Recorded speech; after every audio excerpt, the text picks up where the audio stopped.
Hola Xavi. Hola David. Bueno, un día más aquí y hoy para hablar de temas profundos, de estos que nos preocupan a todos, porque vamos a hablar de los misterios del universo, de los misterios, de aquellas cosas que aún no conocemos. Yo hace unos cuantos años atrás recuerdo que tuve una conversación contigo que me preguntaste, David, ¿cuántas cosas crees o qué porcentaje crees que sabemos o conocemos de la realidad? Y yo te dije el 99,9% y solo nos falta una pequeña cosita por saber. Y después, al cabo de un tiempo, me di cuenta de que quizás es más bien al revés, ¿no? Que sabemos un 1% y hay un 99% de cosas que igual no conocemos. Y por eso hoy queríamos hacer esta charla hablando de 5, lo hemos agrupado en 5 misterios del universo, empezando por de dónde venimos, el origen del universo con el Big Bang, y ahí pues hablaremos un poquito de eso. El tiempo, ¿existe el tiempo? ¿No existe? ¿Qué es esto del tiempo? ¿Hasta dónde lo conocemos? Después, de qué está formado el universo, las partículas con esta teoría unificada que existe, que es la más actual que hay, pero en la que aún tiene interrogantes.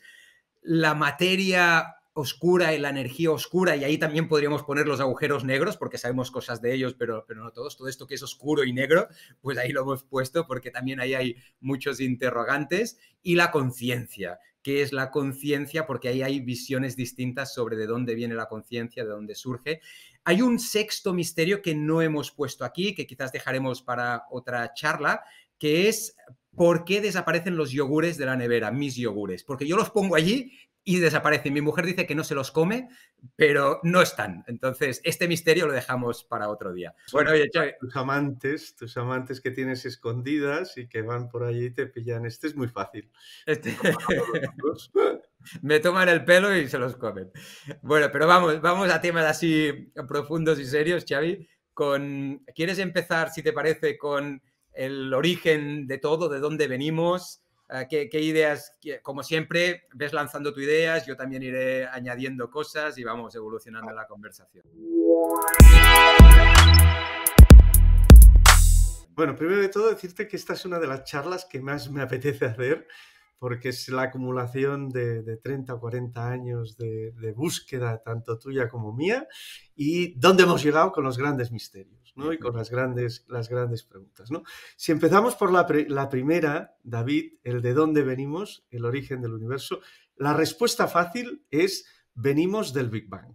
Y la teoría del Big Bang, que es lo que se le llama el modelo lambda CDM, que lo formula inicialmente Alexander Friedman en 1922 y que se ha ido refinando, sobre todo con Einstein, pero recientemente, en el año 98, se acabó de refinar con el descubrimiento de la expansión acelerada del universo. Bueno, Xavi, aquí has marcado ya nivel, ¿eh? Nivelazo ya, mencionando a Friedman y mencionando nombre de teorías.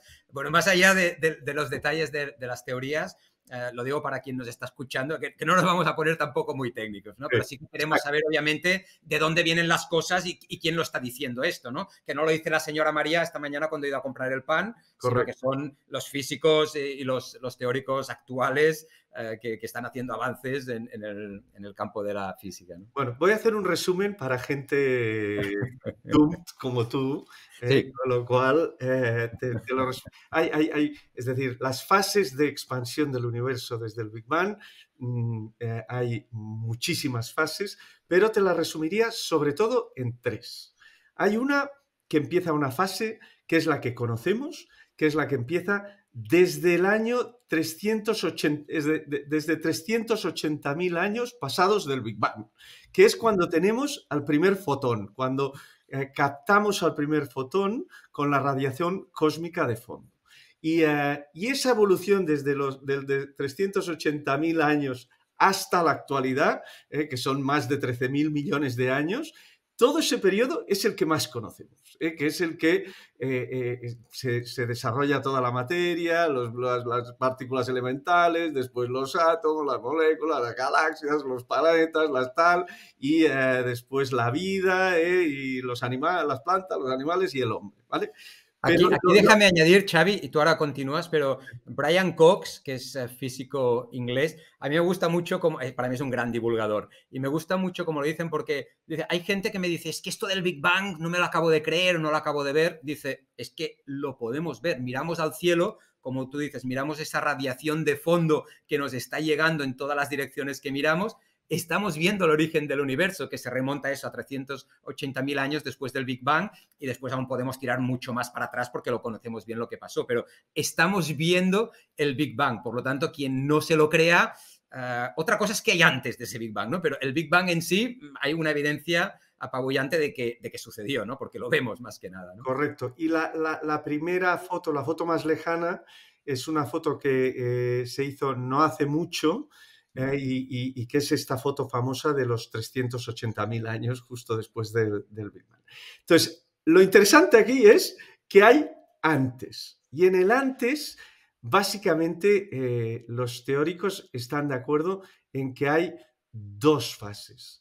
Hay una fase que parece que se sitúa entre el segundo 10 elevado a la menos 43 y estos 380.000 años, y que es un periodo muy misterioso, que es un periodo que se conoce como el periodo inflacionario, en donde los teóricos parecen ponerse de acuerdo en que hubo una especie de sustancia primordial, que le llaman el inflatón, que provocó una expansión acelerada del universo.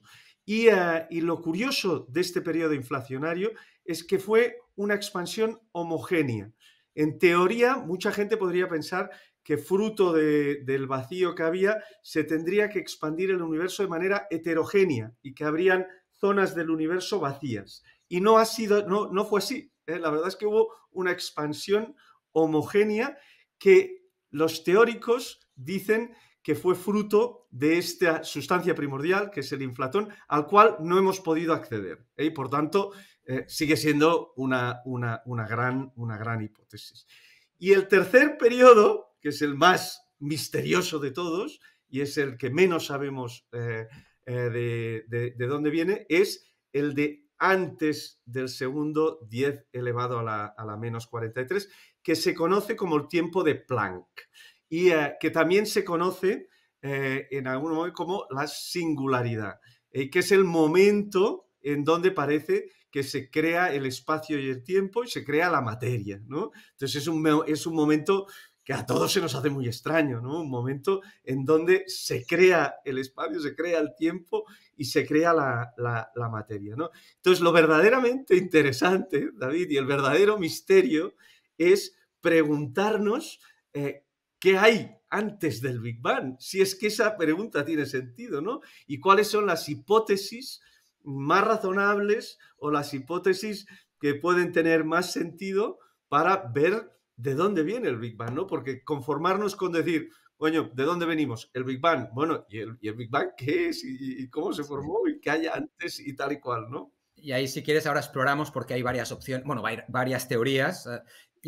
Pero déjame a mí también explicar a mi manera de entender esto que acabas de decir y de forma resumida, tal como yo lo entiendo, es que en el 10 a la menos 43 había un punto de energía infinitamente pequeño, que no nos ponemos de acuerdo, los científicos no se ponen de acuerdo cuán de pequeño era, pero estamos hablando de una cosita así, y fíjate que estamos hablando de 10 a la menos 43, es decir, estamos describiendo lo que pasó en el primer segundo del universo, cuando ya tiene 13.800 millones de años, es decir, tiene una barbaridad de millones de años y estamos hablando de lo que sucedió dentro del primer segundo, 10 a la menos 43. Pero ahí había ese punto de energía toda concentrada. La gente a veces dice, yo me preguntaba, ¿cómo puede ser que todo lo que hay en el universo, que hay galaxias y galaxias y galaxias, quepa en un punto así de pequeño? Y la respuesta la dio Einstein hace años, porque ahí no había partículas, ahí había energía.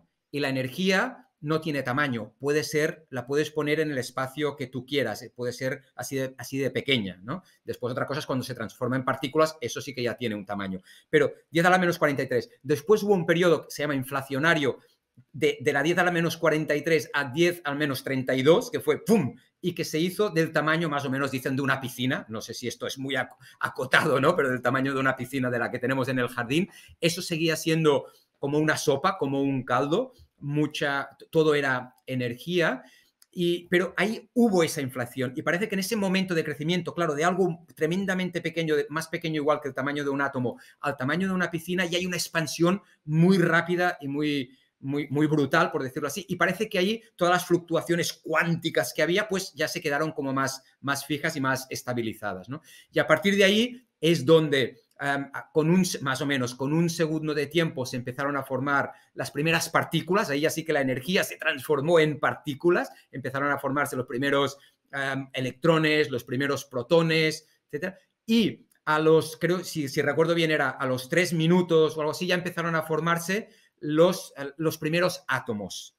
¿Por qué? Porque se empezaron ya a juntar o los núcleos de los átomos, debería decir, los núcleos de los átomos, porque eso siguió siendo tan caliente y tan denso que los electrones que estaban por ahí, los protones y neutrones que estaban por ahí, no se podían estabilizar porque la cosa estaba muy densa todavía. Por eso, de ese momento, aún no hay luz. No hay luz. Y no fue hasta 380.000 años, que aquí hacemos un salto brutal, de hablar del primer segundo o los primeros 3 segundos del principio a 380.000 años. Bueno, ahí hay una distancia tremenda, pero en ese momento fue cuando ya se enfrió suficientemente el universo, los electrones se pudieron juntar ya con los protones y los neutrones, se empezó a formar los átomos al menos de hidrógeno, de helio y un poquito de litio, y a partir de ahí ya los fotones pudieron empezar a viajar, y por eso la radiación de fondo a la que hacíamos referencia que nos llega es de ese momento, de 380.000 años después del origen del universo, porque los fotones pudieron empezar a viajar. Esta es un poquito la manera como yo lo entiendo, y esto es para decir que todo esto lo conocemos, lo sabemos. No solo la teoría lo predice, sino que las observaciones que hacemos cuadran por la distribución de las galaxias en el universo, etcétera. O sea, todo lo que vemos cuadra con esta teoría. Del 10 a la menos 43 para atrás, pues bueno, ahí sí que, como estabas diciendo, hay un interrogante, ¿no? Yo creo que, exacto, para matizar y entrar ya en el que hay antes, claro, al final tú tiras de las evidencias, y la primera evidencia son esta radiación cósmica de fondo que llega a los 380.000 años. Antes ya tienes que tirar, y aquí es lo que tenemos que entender, ya tiras de matemáticas y de previsiones y de matemáticas. Con lo cual, todo lo que conocemos antes son hipótesis basadas en la evidencia posterior y en las deducciones y las previsiones y los modelos matemáticos, ¿no? Entonces, ahí lo interesante, David, y para resumir, es que básicamente hay, según mi entender, y las he intentado resumir, hay 4 tipos de grandes teorías sobre el antes del Big Bang, ¿vale? Hay 3 de corte materialista y una de corte idealista. Las de tipo materialista son la primera, que es que no hay nada, no hay antes. Es decir, si no hay antes, es que no hay nada. Esta es una teoría que se llama la teoría del universo de energía cero, y que básicamente dice que el universo surge de la nada, punto. Y entonces, bueno, pues no lo entendemos. ¿Cómo surge algo de la nada? Pues no lo entendemos, pero es una teoría y es una hipótesis. Sí, y aquí, Xavi, para complementarlo, es esa idea de que el tiempo también se originó, suponiendo que exista, porque después hablaremos del tiempo, pero suponiendo que exista, se originó en ese momento. No solo el universo, el espacio-tiempo, o sea, todo el espacio-tiempo, que es el tejido del universo, se originó allí. Y es esa metáfora que a veces se usa, que creo que propuso Stephen Hawking, de decir, claro, es como decir...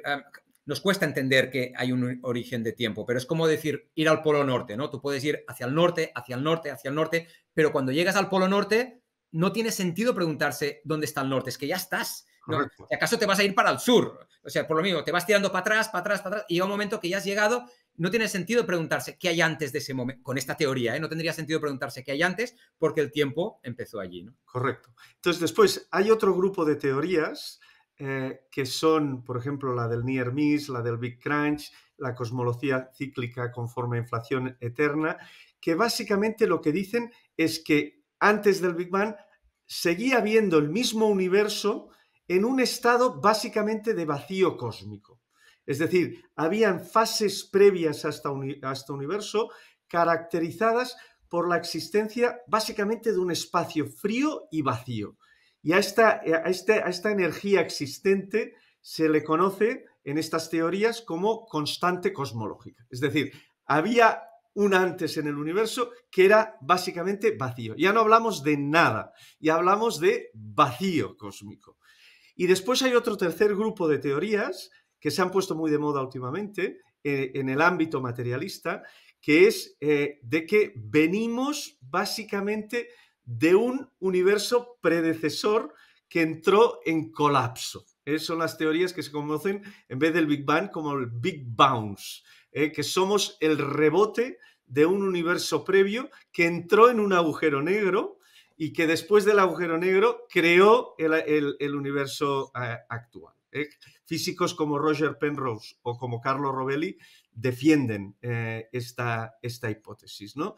Y después el último grupo de teorías... Y ahí déjame comentar, Xavi, esa del Big Bounce es la idea esta de que el universo se está expandiendo, que parece que cada vez se está expandiendo más deprisa, pero hay teorías que dicen que no, que esto un momento se va a parar y por el efecto de la gravedad poquito a poco va a volver, entonces vuelve a estar en este punto infinitesimal que se transforma, según estas teorías, en un mega agujero negro y después, si acaso, esto vuelve otra vez a su... Es el bouncing, ¿no? El pim y pam. Exactamente, sí. Y por último, y para acabar, David, gente muy interesante como por ejemplo Schrödinger o Max Planck, el creador del concepto del tiempo de Planck, que es antes del 10 elevado a la menos 43. Por ejemplo, Max Planck en el año 31 decía, considero, básicamente estos defienden, es la hipótesis idealista, defienden que el universo es mental.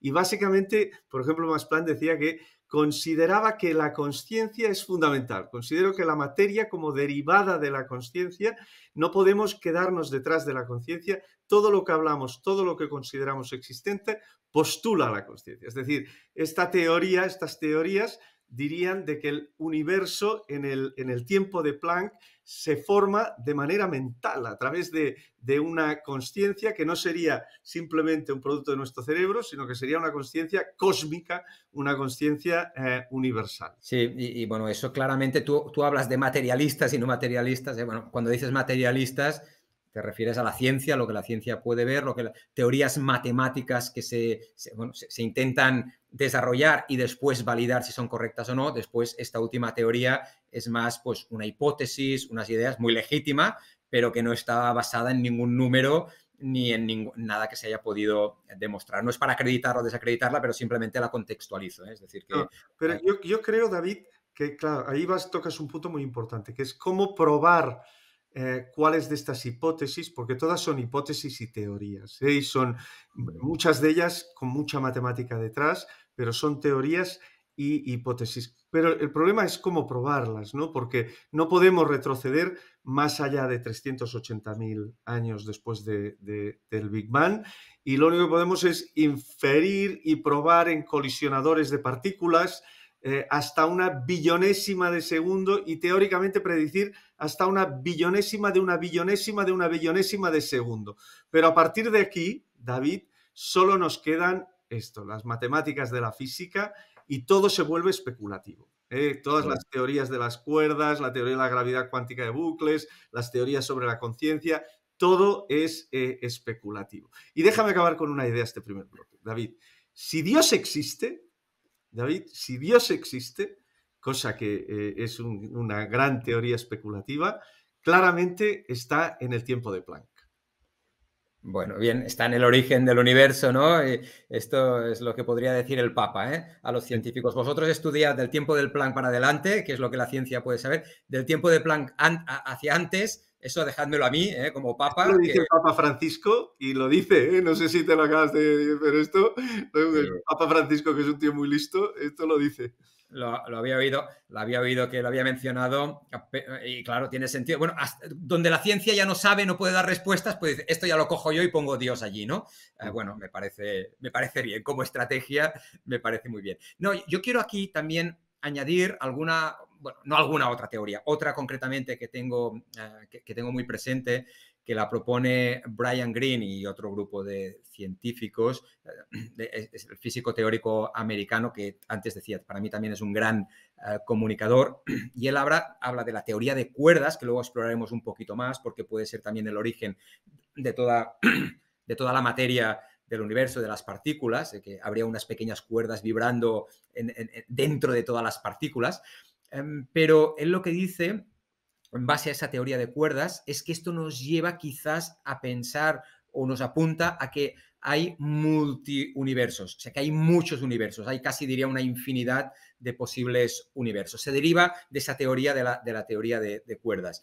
Y el universo en el que vivimos sería como una pequeña esfera, si lo queremos ver así, ¿no? Donde todo está metido allí dentro, pero habría muchas otras esferas por ahí que serían otros universos que tendrían otras constantes, otra constante de Planck de la que estábamos hablando, otra velocidad de la luz que es 300.000 kilómetros por segundo. Pues bueno, en otro universo sería otra velocidad distinta. Habría constantes que serían distintas y quizás en la mayoría de esos universos no podría existir vida, porque al menos la vida como la conocemos, porque no se darían las condiciones para que la vida floreciera. En cambio, en este universo, pues sí que se ha dado y por eso estamos nosotros aquí. Por lo tanto, y aquí lo que dice Brian Greene es que quizás sí que hay alguna prueba, podemos llegar a descubrir alguna prueba o ver alguna prueba de que existan los multiuniversos, que parece que no, es imposible, porque si estamos en nuestro universo y el otro universo está por ahí, pues es imposible saberlo. Pero dice que a veces estos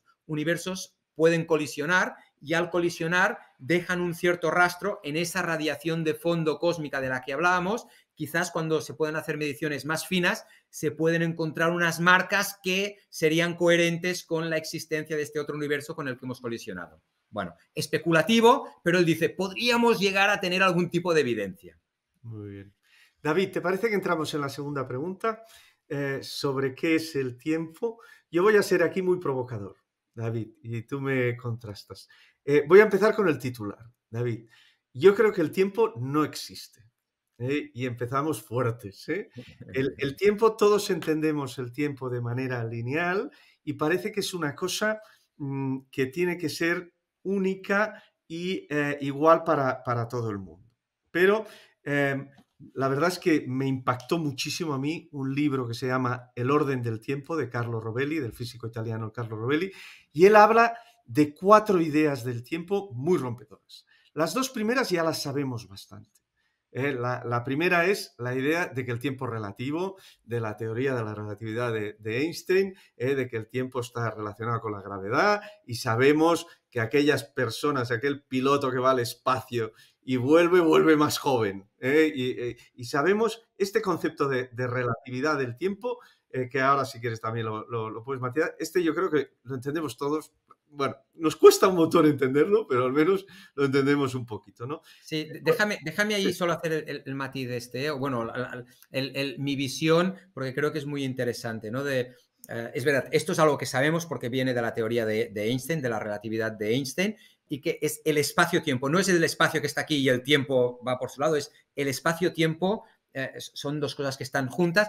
Por lo tanto, hay dos cosas que afectan de manera clara al tiempo. Una es la masa de las partículas, y si tú estás cerca de un agujero negro o cerca de una estrella masiva, el tiempo para ti va a pasar más despacio que para otra persona que esté en la Tierra, que es menos masiva, por decirlo así. Por lo tanto, el tiempo depende de cuánta masa tengas cerca de ti y el tiempo también depende de la velocidad a la que vayas. Si tú te pones a ir muy deprisa, y sobre todo esto se ve pues ya a velocidades más cercanas a la velocidad de la luz, el tiempo pasa mucho más despacio que si estás en un entorno como el de la Tierra, que la Tierra ya se mueve, ya tiene una velocidad, pero es mucho más lenta que la velocidad de la luz. Por lo tanto, el tiempo depende de la velocidad a la que vayas y de la masa que tengas cerca. Y esto llevado al extremo, sobre todo la parte de la velocidad, que es algo que a mí no me entra en la cabeza, es que los fotones, que es la luz que vemos, los fotones que van viajando por ahí, la luz de la estrella que viene para nosotros son fotones que van viajando, como van a la velocidad de la luz,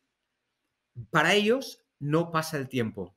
Es decir, para nosotros igual decimos la galaxia de Andrómeda, que es la que está más cerca, está a 2 millones de años luz. Para nosotros tarda 2 millones de años la luz, que se dice rápido, 2 millones de años, ¿no? Tarda 2 millones de años la luz en llegar. Para el fotón, que está allí, está viniendo, ha pasado 0. salió de Andrómeda y llega aquí y llegará donde quiera que vaya a llegar y pasa cero tiempo porque va a la velocidad de la luz. Esto no lo entiendo, pero bueno, es así. La teoría de la relatividad de Einstein lo demuestra, se han hecho 10.000 millones de pruebas, es coherente, consistente y ahí está, ¿no? Yo tengo un acelerador de partículas que me voy a poner a dar vueltecitas alrededor tuyo durante 20 años y al cabo de 20 años yo voy a tener la misma edad y tú vas a tener 20 años más, ya estarás un viejo y estarás sin pelo y estarás muy jodido. El No, segundo... pero ahí, Xavi, la película Interstellar, Sí, bueno, para mí es buenísima, ¿no? Y se ve cuando el actor se va por ahí a explorar el universo y se va a un país muy, muy masivo y por eso para él pasa el tiempo muy despacio y cuando vuelve su hija ya está vieja, ya tiene 90 y pico años, ¿no? No es que él haya ido al pasado, sino que para él el tiempo ha pasado muy despacio y en cambio la hija, que se ha quedado en la Tierra, pues el tiempo ha ido pasando y bueno, pues es un ejemplo real, que podría, no pasó obviamente, es una película, ¿no? Pero que podría pasar perfectamente si hacemos el viaje que se hizo en Interstellar. Interstellar, de hecho, se hizo con un grupo de físicos detrás que validaban que todo lo que pasaba en la película realmente podía ser posible, ¿no? Vayamos avanzando, David. La segunda idea rompedora del tiempo es que el tiempo está vinculado con el calor, con el movimiento de la entropía según las leyes de la termodinámica. Es decir, el tiempo va hacia adelante siempre fruto de las leyes de la termodinámica y fruto de la expansión de la entropía en el universo. Esta es la segunda idea potente que defiende Rovelli en su libro. No Sí, sé es una idea también de hace muchos años, él quizás la presenta y la explica bien, pero obviamente es una idea de otros científicos y antigua, y es eso de que la causa y el efecto. ¿Por qué hablamos de causa y efecto? Es porque el tiempo va en esa dirección, pero también es porque el desorden en el universo va creciendo. Cada vez las cosas están más desordenadas por un tema de probabilidades. Es decir, si tú sueltas, yo que sé, 1 millón de partículas de madera aquí en el aire, es muy difícil que caigan ¡fum! Y formen forma de palillo. Lo más posible es que queden dispersas por toda, por toda encima de mi mesa, por decir así, ¿no? Es decir, que el desorden o la configuración que nosotros entendemos como desorden es mucho más probable que una configuración ordenada. Por eso el desorden va creciendo y eso es lo que marca, dice Rovelli y muchos otros científicos, marca la línea del tiempo, un desorden creciente. Correcto. Y donde Rovelli se vuelve ya muy alternativo y muy loco es cuando explica en su libro que el tiempo en el nivel cuántico empieza a estar fuera de las ecuaciones fundamentales de la física. Parece que exista una realidad más fundamental que no requiera del tiempo, que no requiere del tiempo. Y hay muchos físicos, aparte de Rovelli, que ya están hablando de que el espacio-tiempo, dice, space-time is doomed. El espacio-tiempo ya está superado. Necesitamos otras teorías sobre las geometrías más fundamentales. Rovelli pone mucho el énfasis para demostrar que el tiempo desaparece por completo en la teoría que él sostiene sobre la gravedad cuántica de bucles, que es su gran teoría del todo. Pero hay otros físicos como David Gross, Ed Witten, Nimar Khan y Hammett, o por ejemplo el neurocientífico Donald Hoffman, que están encontrando, son físicos de los más punteros en el mundo, que están encontrando formas geométricas, holografías y realidades más allá del espacio-tiempo. Hay unas que les llaman los amplituedros, que son realidades más allá del espacio-tiempo. Con lo cual, esto automáticamente te rompe el cerebro, ¿no? Y te rompe como ves la realidad. Y de hecho, su cuarta idea, y con esto acabo de Rovelli, él básicamente dice, el cerebro crea el tiempo para generar la experiencia y poder sobrevivir. Es una percepción en baja resolución. Es decir, la realidad fundamental no tiene tiempo, pero nosotros, para poder vivir en la experiencia donde la tenemos, pues ahí sí que necesitamos tiempo, que es una percepción en baja resolución de la realidad. Bueno, eso yo creo que ya se nos escapa a todos, ¿no? Estos conceptos. Yo lo que creo que sí que podemos afirmar, o al menos a mí me gusta entender dos niveles, por simplificarlo, dos niveles muy claros, ¿no? Una cosa es quizás esta realidad de la materia, del universo, del espacio-tiempo, que si, oye, si los científicos siguen investigando o sacan una teoría que demuestra que el tiempo no es fundamental, pues bueno, nos quedará aceptarlo, ¿no? Y ahí, bueno, tú y yo no podemos entrar porque no somos físicos teóricos y no lo entendemos, ¿no?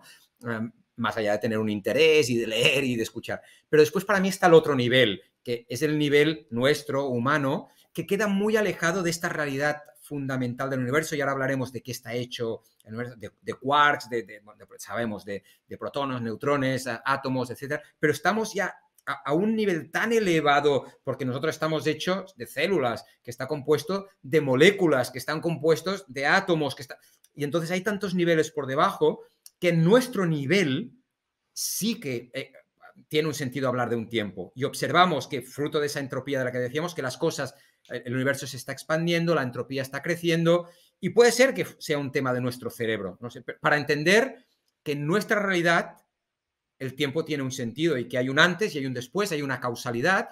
Con esto que simplemente quiero decir de que no es que nadie esté cuestionando de que el tiempo tal como lo entendemos nosotros y tal como lo vivimos nosotros no exista. Claro que existe porque lo conocemos y lo vivimos y lo percibimos así. Otra cosa es que en la realidad fundamental del universo se pueda pues, definir de otra manera, ¿no? Bueno, pues veremos, ¿no?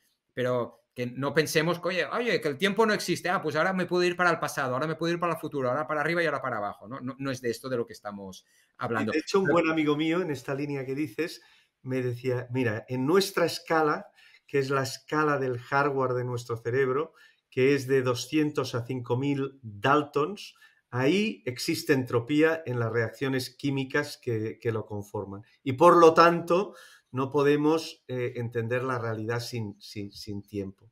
Necesitaríamos otro cerebro con otro tipo de capacidades para poder llegar a entender estas realidades fundamentales y tal. Entonces, la única manera de llegar a estas realidades fundamentales, ¿no? Es a través, bueno, Feynman, el físico Feynman decía, en algún momento básicamente te tienes que callar, hacer los cálculos y dejar que las matemáticas te digan lo que es, porque no lo vas a entender.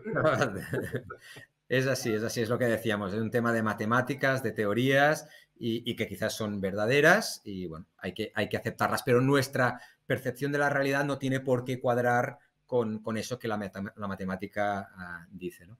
Si te parece, Xavi, vamos al tercer gran misterio, tercer aspecto que quizás no está resuelto, que es de qué está formado el universo y más de qué está formado, cómo explicamos todas esas partículas, esos elementos, esos campos cuánticos de los que está formado todo lo que nos envuelve y nosotros mismos también estamos formados de eso, ¿no?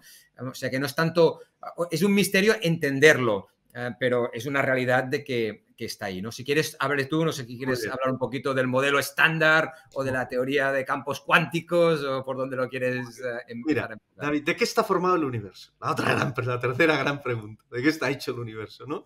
Y básicamente, yo como titular te diría que el universo tiene tres grandes dimensiones, ¿vale? Hay una primera dimensión, es decir, primero, según la ciencia, el universo está formado por una superficie de 10 elevada a la 27 metros. Es decir, un 10 con 27 ceros, que es una manta muy extensa, pero no infinita. Entonces, dentro de esta aquí, manta... Xavi, déjame también decir, porque el universo se está expandiendo, esto lo sabemos desde los tiempos de Hubble, ¿no? Se está expandiendo y además se está acelerando, cada vez se expande más deprisa, por lo tanto, esta manta de la que hablas está creciendo claramente en distancia, en dimensiones. Y además, muchos científicos cada vez empiezan a ser más propensos, y ahora tengo en mente Brian Cox, pero bueno, hay muchos otros, que defienden de que el universo observable es solo una pequeña fracción del universo existente. Ya no hablamos de que haya otros universos. De este universo nuestro solo podemos ver una parte pequeña del universo que existe. Y esto vienen a decir que es porque, también quizás cuesta entenderlo, es que porque observamos el universo y lo vemos que es un universo plano. Podría estar curvado para adentro, curvado para afuera, es plano. Y para que sea plano, tiene que tener un número, una cantidad de materia muy precisa. Y eso sería demasiada casualidad. Por lo tanto, posiblemente es que hay más materia por ahí y él hace el símil, que ahí es cuando yo lo empiezo a entender, de la Tierra. Tú dices, oye, la Tierra es plana. Claro, si tú solo miras un trocito, dices, sí, es plana. Pero a la que coges más extensión de terreno, dices, ah, no, es que es esférica, ¿no? Entonces, posiblemente el universo igual es esférico, pero claro, es que es mucho más grande de lo que podemos ver. Y también para dar un orden de magnitud, a pesar de que el universo, la antigüedad son 13.800 millones de años, que podrías decir la luz o el tamaño tiene que ser eso, porque hace 13.800 millones de años que se está expandiendo, no, pero como se expande más rápido de lo que viaja la luz, que esa también es otra cosa, se expande más rápido de lo que viaja la luz, el tamaño actual del universo observable al menos son en torno a 90.000 millones de años. O sea, sí, lo que ha viajado la luz ha sido este tiempo, pero en cambio la dimensión del universo es este otro. Y ya digo, y posiblemente el universo aún es más grande que eso. Sí, eso es para marcar un poquito esta manta de la que hablas, ¿no? Exacto. Y si cogemos esta manta, David, y entonces intentamos entrar dentro de la manta, ¿vale? Entonces llegamos como 3 niveles, ¿vale?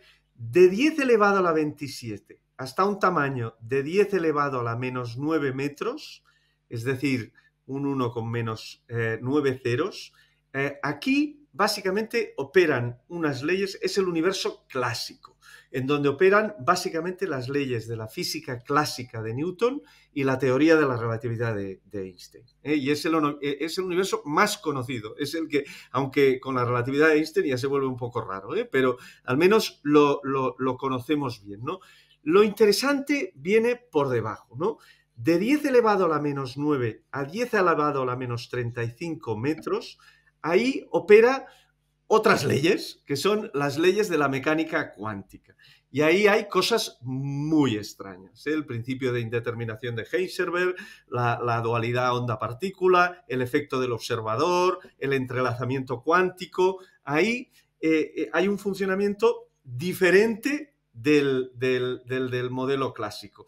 Y ahí es donde se ha desarrollado este modelo tan exitoso, que es el modelo estándar de partículas y de fuerzas físicas, que son a la que bajamos las partículas, pues hay los átomos, los electrones, llegas a los quarks, llegas a las partículas fundamentales, también hay las fuerzas físicas, pero después cuando se ha profundizado más, llegas a una cosa que son los campos cuánticos. Y básicamente aquí el modelo estándar defiende que el universo es un océano de campos cuánticos. Es un océano es un baile de olas de campos cuánticos que interactúan entre ellos en un espacio vacío y que van formando toda la materia, ¿no? Y de hecho, David, con la tecnología más avanzada que tenemos, es decir, el gran colisionador de partículas del CERN en Ginebra,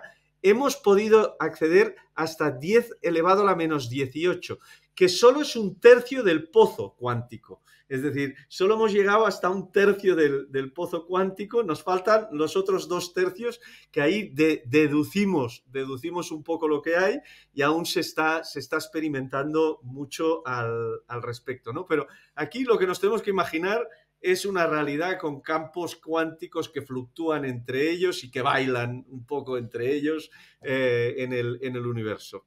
Sí, aquí, claro, yo me acuerdo, ya empezamos a tener una edad tú y yo, Xavi, pero cuando íbamos al colegio, y posiblemente a día de hoy en el colegio se sigue explicando de que la materia está formada por átomos, bueno, es que además es así, ¿no? Pero que los átomos pues tienen un núcleo con protones y neutrones y después electrones que dan vueltas, ¿no?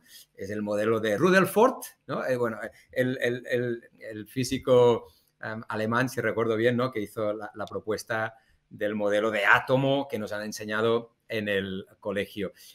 Pero claro, la realidad, a medida que hemos ido rascando más, es que estos protones y estos neutrones, como decías, están formados por quarks, o sea, se pueden romper aún, no son las partículas fundamentales, se pueden romper los quarks y también en otras partículas aún más pequeñas, y ahí lo sorprendente, yo creo que para todos, la gente de la calle, es que en realidad esas partículas son vibraciones de campos cuánticos. Es decir, que en realidad lo que hay es esa manta de la que tú hablabas, ese campo, que hay varios campos cuánticos distintos, ¿eh? Pero hay un campo cuántico que cuando se excita o cuando lo haces vibrar con energía, es cuando tú dices, aquí se ha formado un quark o se ha formado un electrón. O sea que es lo que percibimos como partículas, en realidad son oscilaciones de esos campos cuánticos. Y eso cuesta mucho de entender, ¿no? ¿De qué está hecho el universo? Diría, bueno, pues las partículas. Bueno, no, es que son campos cuánticos que vibran. Dices, buf, aquí ya me cuesta entenderlo. Pero al mismo tiempo, aparte de que hay mucha evidencia de que esto es así, porque se han hecho muchos experimentos, para mí hay una idea que me gusta mucho y la explica muy bien. Hay un divulgador en Internet que se llama Arvin Ash, que tiene muchos vídeos divulgativos, pero científicamente muy rigurosos. Y veía uno suyo ayer que decía es que además el universo es cuántico, en el sentido está cuantificado, porque las teorías cuánticas quiere decir que hay cuantos, que no hay una energía continua, sino que hay cuantos de energía, que está paquetizada esa energía. Es decir, que cuando algo vibra, por ejemplo, pues vibra con una energía determinada, no puede vibrar de cualquier manera. O cuando se emite un fotón, pues se emite con una frecuencia determinada. Dice, porque si no fuera así, claro, si todo fuera la teoría clásica determinista, tú tendrías eso que decíamos, el núcleo del átomo y tendrías un electrón dando vueltas. Y para dar vueltas ese electrón necesita energía. Claro, para algo dar vueltas necesita energía. Y si fuera así, pues entonces lo que haría, iría perdiendo energía porque se iría desgastando, colapsaría y los átomos dejarían de existir. Y obviamente esa no es la realidad. La realidad es que el electrón sigue dando vueltas. Y la única manera de explicar esto es porque es que la realidad está cuantizada en órbitas. Bueno, ahí entraríamos ya en toda la elaboración de la teoría, que a mí también se me escapa, pero la idea para mí fundamental es esta, que gracias a Dios, por decirlo así, de que el universo está cuantificado, porque esto es lo que permite que existan los electrones dando vuelta alrededor de los átomos, entre otras cosas, y por lo tanto que existan las partículas, la materia y que existamos nosotros, ¿no? Sí, ahí, David, bueno, a día de hoy el modelo estándar defiende que hay 17 campos cuánticos, ¿sí? 12 vinculados a las partículas elementales, ¿sí? Quarks, electrones y estas cosas, 4 relacionadas con las fuerzas, la gravedad, la nuclear fuerte, la débil y la electromagnética, y uno que es el campo de Higgs. Pero aún hay, es decir, todos los físicos están trabajando a fondo para ver si encuentran una realidad aún más fundamental que una la gravedad con el electromagnetismo y con la nuclear fuerte y la débil. Y entonces ahí hay las teorías de las cuerdas, la gravedad cuántica de bucles y todas estas teorías del todo que intentan llegar aún más lejos.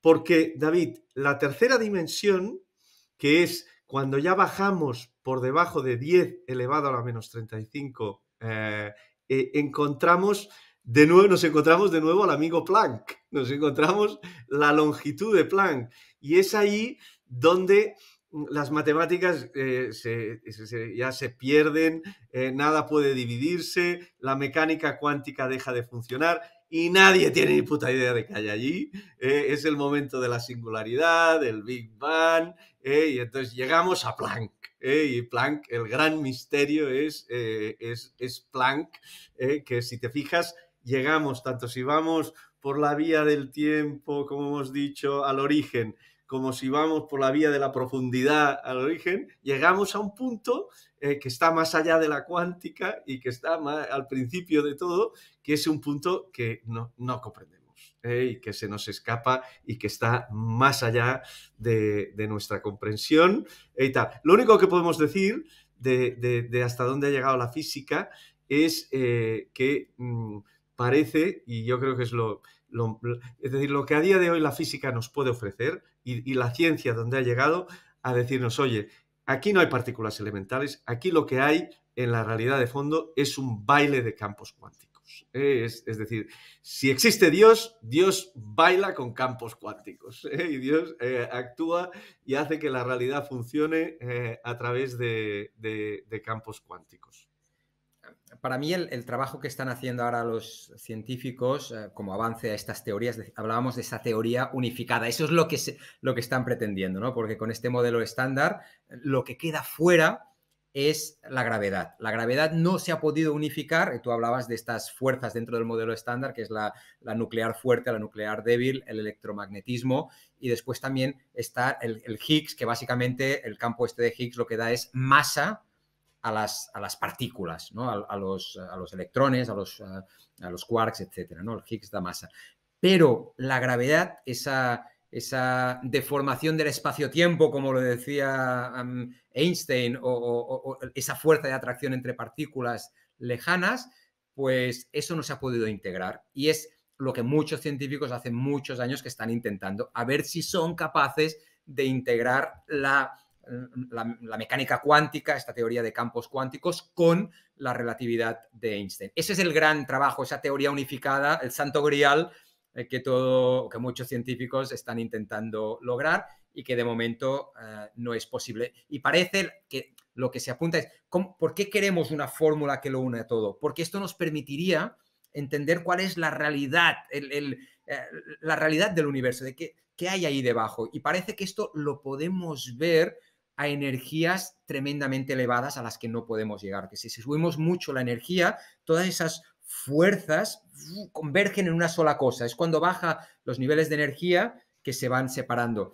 Y de alguna manera, lo que decíamos antes, en el origen del universo, cuando todo estaba tan concentrado y había tanta energía y tanta temperatura, igual ahí era una fuerza, era una sola cosa, una sola teoría, una sola ley, por decirlo así, que regía todo. Y a medida que se fue expandiendo y enfriando, pues empezaron a mostrarse distintas facetas de esa unidad, ¿no? Y bueno, ese es el trabajo de a ver si conseguimos, los científicos que trabajan en ellos, ¿no? A ver si los científicos consiguen encontrar esta teoría unificada. David, pasamos al cuarto misterio. Ahí no estábamos seguros si ponerlo o no. Al final decidimos ponerlo, que era que hemos dado por supuesto que a partir de los 380.000 años después del Big Bang ya se conoce muy bien todo lo que hay a posteriori, ¿no? Pero hay tres fenómenos que son la energía y la materia oscura y los agujeros negros, que son especialmente misteriosos, ¿no? Y al final, el titular de este misterio o de esta pregunta es que solo conocemos el 4% del universo. Es decir, que hay unas cosas, especialmente la energía y la materia oscura, pero después también esto de los agujeros negros, que ya empezamos a comprender mucho, pero que también tienen mucho de misterio, sobre todo en su profundidad, que se nos escapan, que hacen cuadrar los modelos, que hacen que las matemáticas encajen, pero que no las hemos observado, no sabemos lo que es, les hemos puesto el nombre de energía y materia oscura y agujeros negros, pero apenas conocemos de qué se tratan. David, ¿quieres contar tú un poquito qué es la energía oscura, qué es la materia oscura, los agujeros negros? Sí, sí. Para mí muy interesante, ¿no? Porque, como te decía al principio de la conversación, yo hace unos años pensaba que conocíamos el 99,9% de todo lo que podíamos observar. Mirábamos para arriba en el cielo y lo conocíamos todo, ¿no? Y después, pues se ha ido cada vez haciendo más claro, al menos más claro para mí, igual había alguien que ya lo tenía muy claro hace años, ¿no? Pero más claro para mí, de que solo conocemos ese 4%. O sea, lo observable para nosotros es solo ese 4%, porque más o menos un 20%, 25% viene a ser la materia oscura y el otro 70-75% es la energía oscura, ¿no? Y la materia oscura no es otra cosa, es materia, porque sabemos que tiene masa, pero es oscura porque no interacciona con la luz y no interacciona con el resto de partículas, porque si interaccionara o emitiera algo, ya lo hubiéramos podido observar y por lo tanto sabríamos un poquito lo que es, pero no sabemos lo que es. Pero en cambio sabemos que existe, hay tres distintas cosas o elementos o sucesos que nos dicen, que nos apuntan a que existe, pero bueno, para simplificarlo o para mencionaré uno de ellos, ¿no? Que es las galaxias tienen una velocidad de rotación que debería hacer que la parte exterior, las estrellas que están en la parte más exterior de las galaxias que van dando vueltas, ¡vum!, salieran disparadas, ¿no? Y el único motivo o la única explicación para que esto no suceda es porque hay más otra materia alrededor que la contiene, por decirlo así, ¿no? Es decir, que Es una especie de observando... compactador de estructuras. Sí, sería una manera de entenderlo, ¿no? Pero la observación hace que veamos que ahí tiene que haber algo. No lo estamos viendo, pero tiene que haber algo para explicar la atracción que tienen las estrellas entre sí, las galaxias entre sí. El otro elemento, bueno, añado el segundo elemento que para mí es incluso más visual, es el tema de la curvatura de la luz. Cuando la luz pasa alrededor o cerca de algo muy masivo, se curva porque lo atrae, bueno, de hecho porque el espacio-tiempo está curvado y la luz, ¡bum!, se curva. Entonces, cuando hay materia oscura entre medio nuestro y de otra galaxia muy lejana, la luz que iría por un lado se curva y nos llega por aquí. Y la luz que viene por aquí se curva y nos viene. Entonces, nos llega lo mismo por dos lados. Decimos, tate, ahí en medio tiene que haber algo muy masivo que está curvando la luz y no vemos qué hay, por lo tanto le llamamos materia oscura, ¿no? No deja de ser un gran misterio, pero sabemos que está y explica muchas de las cosas que observamos. Lo que pasa es que no sabemos de qué está hecho. Bueno, pues ahí Esto es la hay que... materia oscura. La energía oscura tiene mucho más que ver, ¿no?, con la expansión del universo, que ya sabemos de manera cierta que se va a expandir de manera indefinida, y la única manera de cuadrar esta expansión infinita del universo es a través de una energía oscura que no comprendemos, pero que sabemos que está ahí, ¿no, David? Sí, bueno, Einstein la puso en sus ecuaciones, que dijo al principio, porque él habló de la constante cosmológica, ¿no? Porque pensaba en su momento que el universo era estático, él no pensaba que el universo se estuviera expandiendo, miraba al cielo y pensaba que todo estaba ahí parado y puso una constante para hacer que todo se estuviera quieto, ¿no? Y después él dijo, este ha sido mi gran error fue introducir esta constante, pero después esa constante ha servido para explicar no, que en realidad se está expandiendo y cada vez más rápido. ¿Qué quiere decir? Que si algo se expande cada vez más rápido, es que hay algo que lo está empujando. Hay una energía que lo está empujando. Porque si no, si tú en el espacio, en el universo, tú lanzas una piedra, pues esa piedra se mueve a velocidad constante. Para que esa piedra que está por ahí flotando cada vez vaya más rápido y se esté alejando más rápido, quiere decir que hay algo que lo está impulsando. Y eso que lo impulsa es la energía oscura, que está en las ecuaciones de Einstein, pero que no sabemos de dónde sale ni exactamente cómo es y por qué tiene, sobre todo la gran pregunta es por qué tiene el valor que tiene. Podría ser más fuerte, más débil, ¿por qué tiene exactamente este valor? Pues bueno, ahí también hay muchos interrogantes. Sabemos que está, claramente está, porque hay una expansión, pero no sabemos exactamente cómo funciona ni de dónde sale, ¿no? Y después están los agujeros negros, David, que ya sabemos mucho de los agujeros negros gracias a Hawkins y a Penrose y a toda la gente que los ha estudiado a fondo, pero llega un momento también en el agujero negro que llegas un poco como con el Big Bang, ¿no? Llegas a un punto de concentración parecido a lo que hemos hablado antes de Planck, en donde todo se concentra, que también le llaman la singularidad y que no sabemos muy bien.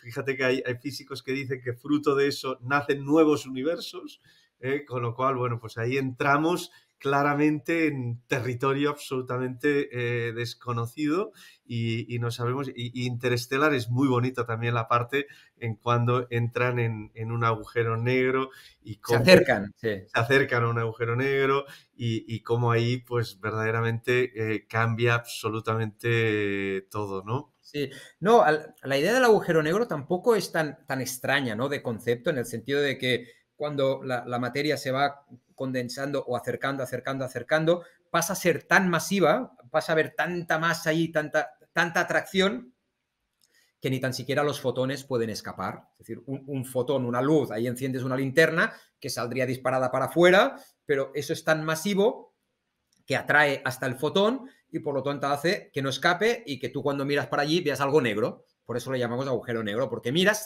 sabes que está, lo puedes medir su masa, puedes interactuar con él porque le puedes tirar ahí una monedita y ¡bum! Y se va para adentro, pero ya no sale, ¿no? O sea, y no escapa la luz, por eso se llama agujero negro. Y cualquier cosa puede generar un agujero negro, o sea, cualquier cosa no, pero si tú pones la materia muy apretada, llegará a tener tanta densidad que hará que la luz no escape. Y ahí Hawkins y Penrose les dieron el premio Nobel para empezar porque empezaron a explicar un poquito mejor cómo funcionaban estos agujeros negros, pero aún queda mucho por entender, ¿no? Y ellos lo que dijeron es que había una radiación, es decir, cuando algo entra, parece que entraba y que ya no salía nada de un agujero negro. Pero dicen, no, sí que va emitiendo una radiación ese agujero negro. De hecho, todos los agujeros negros se acabarán evaporando porque muy poquito a poco, pero poquito a poco van radiando una radiación que es consecuencia de aquello que ha entrado para adentro, ¿no? Sí. Pero bueno, hay muchos tipos de agujeros negros. Se habla mucho de la espaguetización, es decir, que, claro, tú a medida que te acercas, hay una diferencia de gravedad tan grande de un punto a otro, porque cada vez cuanto más cerca estás, más te tira para ti, que un ser humano que tiene, pues, yo qué sé, 2 metros o 1,5 metros de distancia, la gravedad que tiene en el pie sería mucho más grande que la gravedad que tendría en la cabeza. Y entonces haría ¡bum! Y lo estiraría, ¿no? Por eso se llama de hacer el espagueti. Pero esto solo sucede con agujeros negros pequeños. Después, Neil deGrasse Tyson, también astrónomo, y lo quiero mencionar porque también es un gran divulgador científico que explica, bueno, tiene su canal de YouTube y explica muchísimas cosas muy bien explicadas. Y él dice, los agujeros negros megamasivos no generan estos diferenciales gravitacionales tan bestias. Son agujeros negros, ¿eh? Cuando te metes dentro ya no sales, ¿eh? No puede salir la luz, vas a salir tú, ¿no? O sea, no vas a salir de ahí dentro, pero no hay esos diferenciales tan grandes, por lo tanto no van a producir esta espaguetización, ¿no? Y en la espaguetización no solo te estiras, sino que además te ves al mismo tiempo tanto de delante como de detrás, que dices, ¡buah! Eso te rompe el cerebro, ¿no? Y en Interstellar, por ejemplo, también hay un momento en donde, claro, el espacio-tiempo es curvo, tal y cual, y entonces eres capaz de conectar con el espacio-tiempo de otro lado y pasar allí, y hay el tema de los gusanos cosmológicos, en fin, que esto se vuelve súper, súper recontra misterioso, ¿no? David, nos quedan 5 minutos y nos queda la última gran pregunta o misterio, que es en la que nunca nos vamos a poner de acuerdo tú y yo, que es la de la consciencia. ¿Qué es la consciencia y en qué consiste la consciencia? Y un poco la pregunta, y ya te la lanzo porque sé la respuesta que me vas a dar, pero ¿es la consciencia una emergencia del mundo material? Y el famoso hard problem of consciousness, de cómo emerge la experiencia subjetiva, el sentience y la consciencia de la materia, cómo emerge y cuál es el proceso de emergencia, o la conciencia es algo más fundamental, que está ahí que está más allá del cerebro y de la mente y que forma parte de alguna manera del sustrato fundamental, y que está ahí con los tiempos de Planck, con esos tiempos por ahí ya rondaba la consciencia de alguna manera. Sí, y ahí vamos a defender o a explicar las dos posiciones, ¿no? Yo explico más la que yo defiendo, la que yo creo, y tú puedes explicar la tuya en un minutito cada uno, y así hacemos ya este último punto y cerramos, porque además cada vez te estás volviendo más oscuro, porque cada vez yo creo que tienes la luz del sol, ¿no? Ahí, y se está haciendo de noche, y cada vez estás más... me está penetrando. Cada vez estás más oscuro. No, pero cerramos eso en un par o tres de minutos.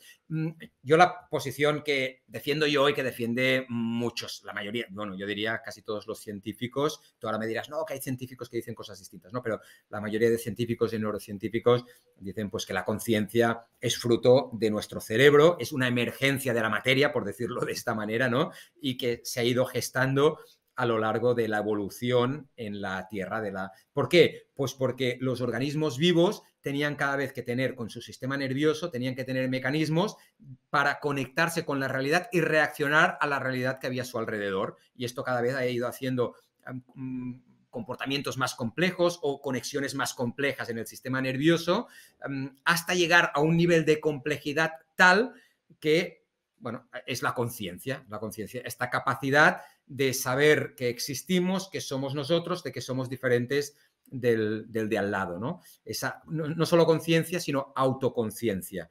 Y por lo tanto, para mí, pues claramente es el resultado de un proceso evolutivo y en ese sentido una emergencia de la materia. Esta es pues, la explicación para mí corta, pero hay otras personas como tú que creen que no, que es el sustrato fundamental del universo y de que incluso la materia llega a salir de la conciencia, que es como más original, ¿no? Bueno, a ver, yo lo que te diría aquí es que, como todo, en mi caso estoy evolucionando, ¿no?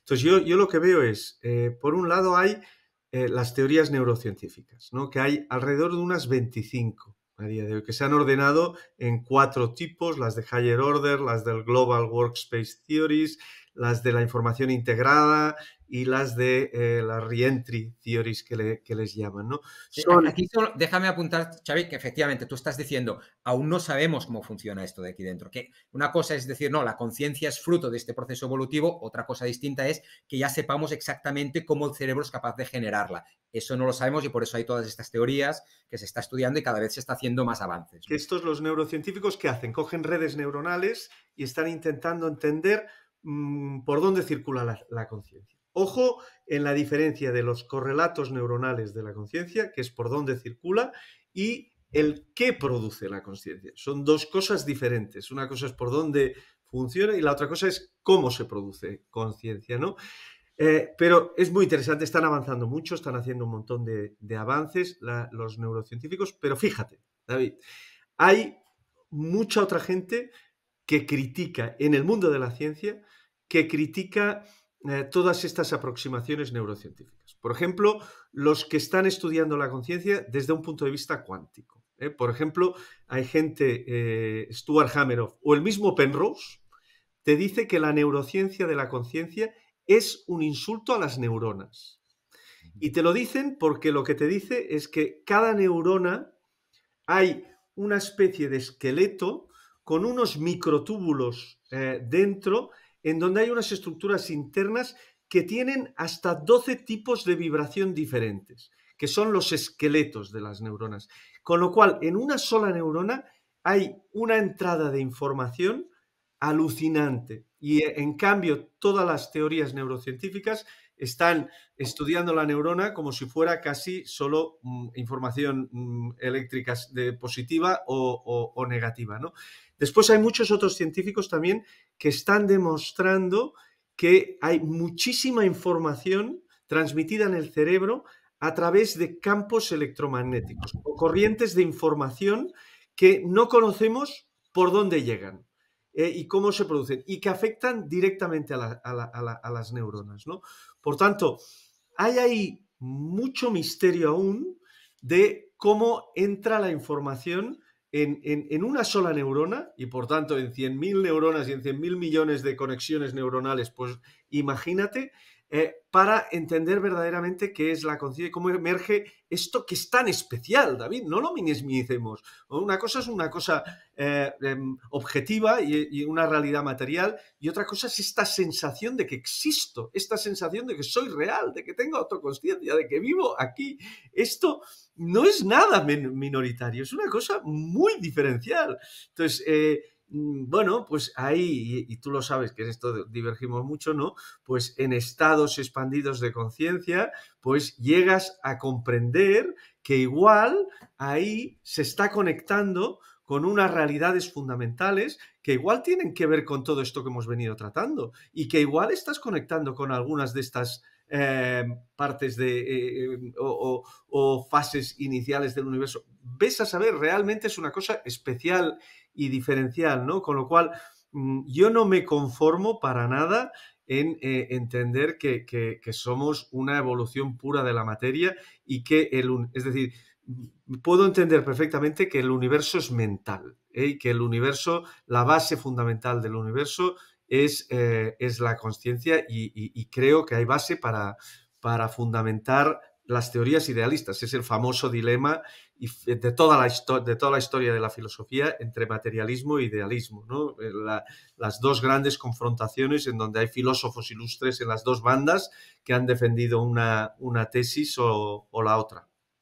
Sí, ahí no voy a entrar, Xavi, a replicar ni a defender mi punto de vista. Yo creo que hoy el objetivo era explicar, bueno, en este caso, pues que hay dos enfoques distintos. Uno más de que la conciencia surge de la evolución y surge de la materia, de la estructura biológica que tenemos, y otra que defiendes tú y otras personas que dicen, pues, que es estructural en el universo y que la materia incluso es resultado de esta conciencia original, ¿no?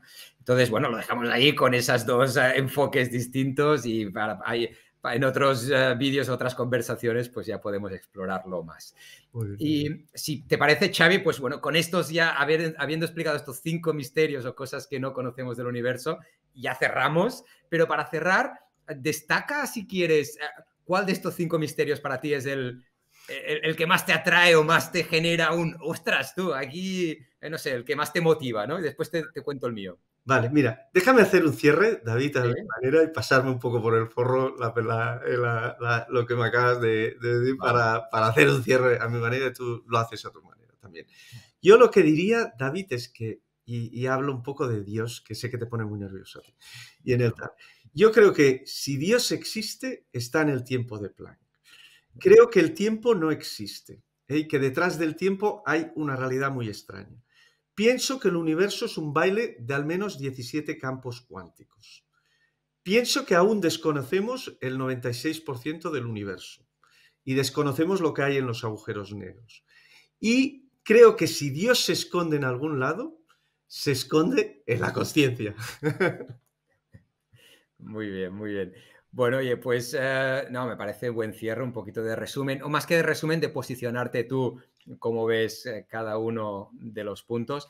Para mí, todos los misterios son grandes misterios, digamos, pero realmente el que más dolor de cabeza me da o el que más me intriga es qué hay antes del Big Bang, qué está en el origen de todo, ¿no? Porque lo otro es quizás explicar cómo funciona la realidad a nuestro alrededor, que ya es un gran qué, pero el saber de dónde venimos, qué hay ahí detrás.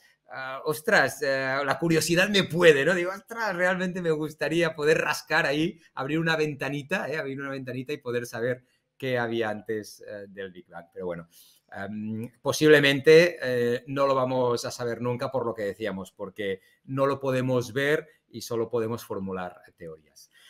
Muy bien, Xavi, ha sido, como siempre, un placer haber estado contigo este ratito, hablando y analizando estos misterios del universo. No hemos resuelto absolutamente ninguno de ellos, ¿no? Ni aportado un poquito de luz para resolverlos, pero si alguien nos ha aguantado toda esta conversación, pues espero que se lleve alguna idea que le pueda resultar interesante y que tenga al menos un punto para empezar a estirar del hilo, porque hemos ido mencionando a varios científicos o divulgadores científicos que explican todas estas cosas muy bien, en mucho más detalle, y bueno, ahí hay un lugar desde el que empezar a investigar a quien le pueda interesar. Yo me he quedado muy oscuro, pero yo creo que aún se me ve un poquito. El misterio es que se hace de noche.